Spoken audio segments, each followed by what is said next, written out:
Welcome back, ladies and gentlemen. You're still watching the Nile Cruise, and now we're going to talk about a very interesting topic, which is the artificial intelligence supportive tool or complete dependence.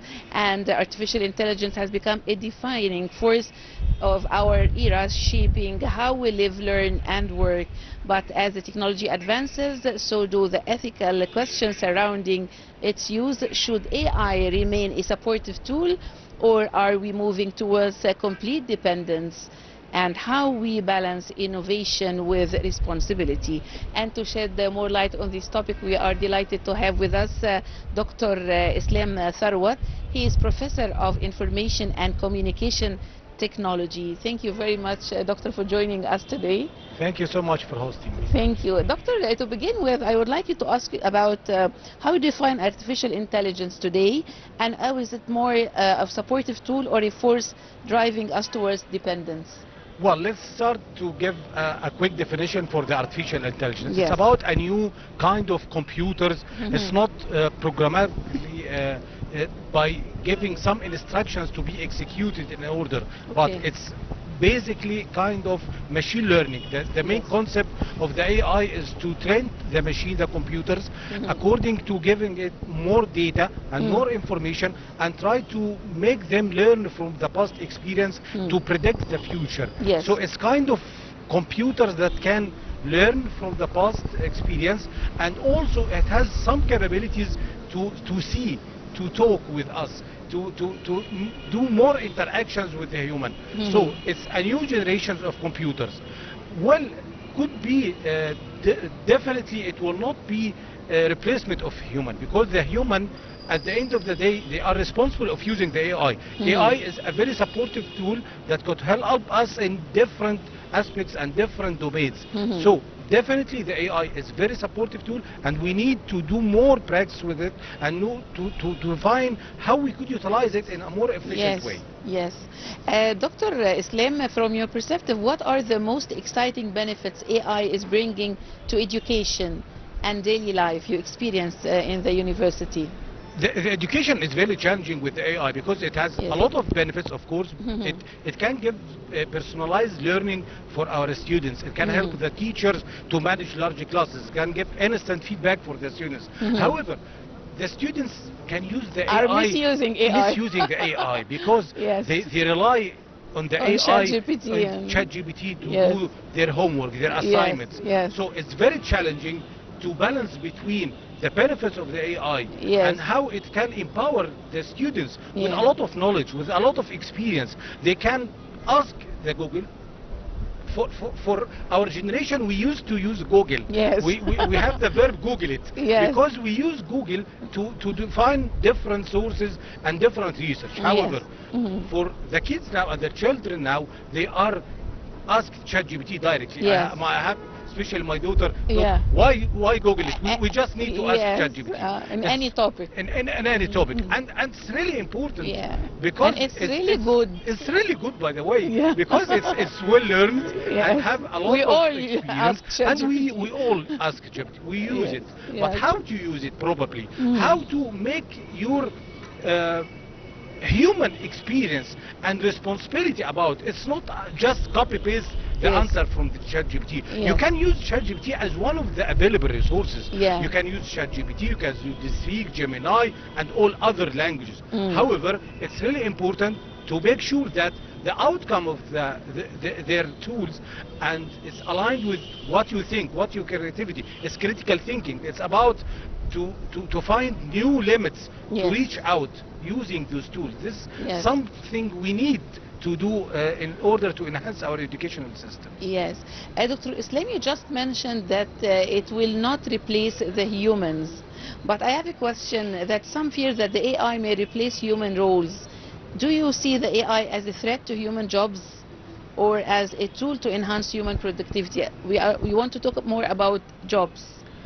Well, if I have to choose between both options, I will choose it's more about productivity. But of course, there are some jobs, some roles will be transformed to another way. This is the kind of AI, some maybe repeatedly works with some routine will be replaced with the AI. There are some kind of jobs and tasks that will be completely removed during the upcoming years, by the way. Yes. However, there are new opportunities with new skills, with new jobs, with new limits of technology and productivity.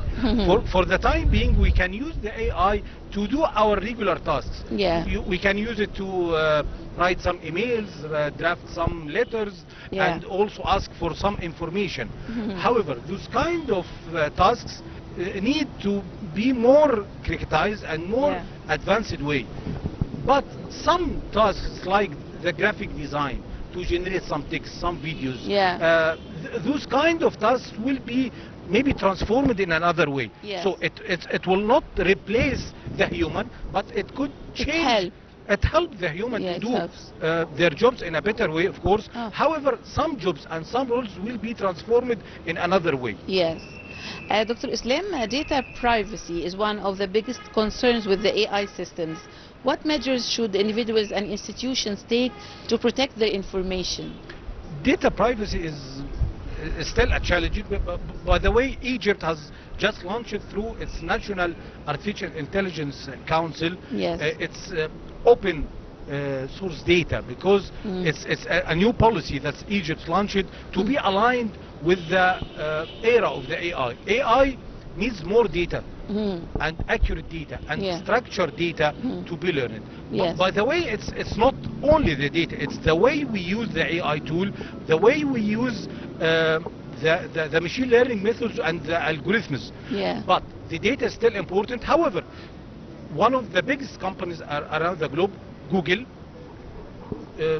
built Gemini. However, they're a small company, it's like more startups, OpenAI, using more learning methods, and they have not the huge amount of data like Google, but they can propose and develop new AI models that could do in a better way. And so it's not about the privacy of data. The privacy is more related with the persons, the human. It's not about the institutions. The institutions focus about the security of data and confidentiality of data. So we need to emphasize that there is some concerns about the privacy, because the misuse of the individuals, because they're sharing with the AI tools their their daily news, their thoughts, their ideas. It's not a good way, of course, but it's not only related with AI. It's also could be related with other technologies like the social media. We used to post some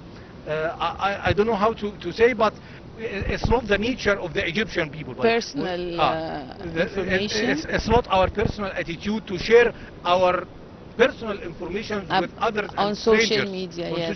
But the social media changed our nature, changed our attitude, and this is kind of we think that we can talk with the AI, and there is some secret information between.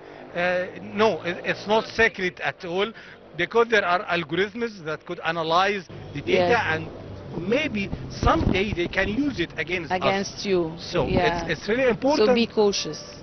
Very cautious. To be cautious. And maybe don't share all the information either with the AI or the social media or with any other relevant tools, of course. Okay. Dr. Islam, some countries are racing to adopt AI quickly, while others are more cautious. Do you believe a global standard for ethical AI is possible? Yes, sure. We need to have some ethical standards, and there is a lot of talks in the research and scientific community to have this kind of standards. However, the new technology usually not have standard in their early days, by the way. So it's the time now to race. And we can see different countries are racing together to find some empower and some benefit to get more edge, to have more AI or more powerful AI tools. So I don't really believe that those kind of countries will agree on a basic standards. However, it's like the nuclear club, by the way. There are some with the era of the nuclear research. There are many countries are going with the race. However, some countries reach, and they countries agreed together to make the standard which can allow them to be in the front of the and to maybe forbid or try to resist the other countries to. So the kind of standards will limit the use of the AI, will limit the power of the AI. And this will not be happen until we can reach its limit. For the time being, there are races. You can see the USA, China, Europe, all of them are trying to find new ways, new developments, new tools to compete with each other. All of them are talking about the responsible AI and ethics for the AI and how to use AI in a very good manner. However, we cannot expect that until we can find some agreement point and some countries reach this kind of. Dr. Islam, how should the policymakers and educators prepare the next generation to live and work alongside with the AI responsibly? First of all, we need to resist AI. AI is in our real life. AI is a fact. And we need to help them how to deal with the AI, how to use it, because our kids and our children will compete with other children from other countries. So we need to prepare them and to equip them with the right knowledge and to be aware of the AI, the limits of the AI, how to use it properly, of course with some ethics, with some core values while using the AI tools. But it's really of vital importance not to limit their use of the AI, but to encourage them to use the AI. But we need to help them how to know maybe different ways of using, how to keep their critical thinking, how to keep their thoughts about the future, the creativity. So we need to improve other skills instead of just give them some knowledge and try to assess their ability to remember this kind of knowledge. No, it's about leave the knowledge, because the knowledge now is mostly available, but we need to encourage them to use those tools and to develop other skills that could help them in the future. So it's not about to resist the AI, it's to encourage them to use the AI properly. In a good way. In a good way. Yes, Dr. Islam, what role does public awareness play in shaping the way people use and trust AI? Well, public awareness is really important, because we need to transfer the knowledge, and because it's the right to knowledge, by the way. Everyone needs, we now all of us are living in the era of the AI. So it's fundamental to know what the AI, how it could help me, how it could affect me, how it could help and affect my kids and my children's, my business, my jobs. So to raise the awareness of the AI and do some capacity building programs and do some training and to allow the people to know the limits of the AI and how to use it. I think Ministry of Communication and Information Technology in Egypt developed many of programs that can support different levels, even for the kids, for the children, for the school students and the professionals, and maybe in elder age. So building awareness and raising the awareness is of vital importance to ensure proper use and to empower our people and to help them to increase their productivity and to do a lot of work. Dr. Islam, finally, I want you to tell me what message would you share with those who fear the AI growth? Should we resist, embrace, or carefully balance our relationship with this technology? It's really, maybe the balance is the best way. It's not about to resist the AI. Resisting the AI will not do anything. And also completely relying on the AI will make us maybe like slaves for the AI and will limit our critical thinking and our intellectual skills. So we just balance.